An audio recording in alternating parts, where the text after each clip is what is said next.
barreeffama tokko gara PowerPoint'iitti jijjiiruu barbaadan jechuudha.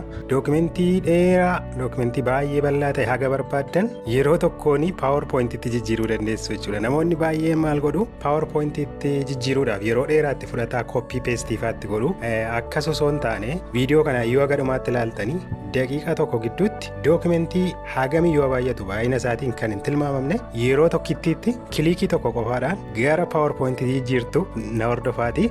Jalqaba maal goona? Amma jalqaba hunduma isaayyuu select goona kana. Amma kana erga select goone booda kun egaa Word irra jira.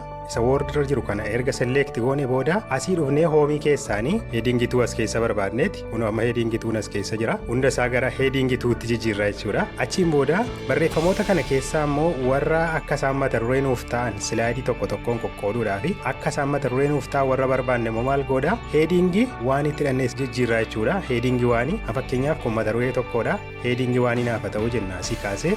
Amma immoo definition isheen jettu kunis heading 1 naaf taatu.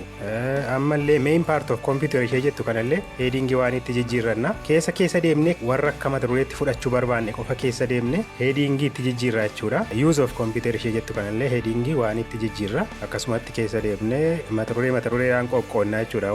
Salphaadha kuni. Yaa isiniif galeedheetii yaada. Conclusion ishee jettu kanallee heading 1 itti dhufnee jijjiirra. Amma egaa yoo laallee kun taayitilii keenyadha. Kun PowerPoint tokko irra nuuf ta'a jechuudha. Definition irraa kaasee agasitti immoo haga main partii osoo hin dabalatin PowerPoint tokko nuuf ta'a jechuudha. Main part of computer irraa kaasee immoo agasitti PowerPoint tokko nuuf ta'a. Use of computer PowerPoint tokko nuuf ta'a. Type of computer jenneeti amma advantage itti daballee advantage illee mata duree tokko goona jechuudha. Okay. Amma bakka PowerPoint'dhaan qoqqooddanne waan ta'eef erga sirreeffannee booda tootaalii isaa select goonaa jechuudha. Select gooneeti gubbaa kanarra dhufnee kuni quick access toolbar jedhamti. Isheedhatti dhufnee click goonaa jechuudha. Caafii gara harka bitaa kanaan achi dhufneeti more command kan jettu jirti. Komaandota baay'eetu as keessa jira. More command kana gaafa tokko asitti immoo dhufneeti gara gubbaa kanarraa all command filannaa jechuudha. Asitti all command gaafa filannu as keessa dhufneeti send to PowerPoint kan jedhu jira. Send to PowerPoint kan jettu annee barbaannaa jechuudha. Send to Microsoft PowerPoint kan jettu es keessa send kun as jira jechuudha. Send to Microsoft PowerPoint jettu irratti erga kilik goonee booda asiin gamanaan dhufnee add jenna jechuudha. Dhumarra immoo gara kanaan dhufnee gara jala kana jira okay jenna jechuudha. Okay jennee gaafa baanu otuma as keessaan bahin directii maaltu nu dhufe PowerPoint'iin gubbaa kana dhufee jira jechuudha. Amma nuuf jijjiireeran fakkaata deemnee bannee ilaalla. Kun olaasiin quick access toolbar biratti milikkinni isaa dhufeera jechuudha. Milikkituma sanarratti kilik goonee gaafa bannu PowerPoint'iitu nu banaa jechuudha.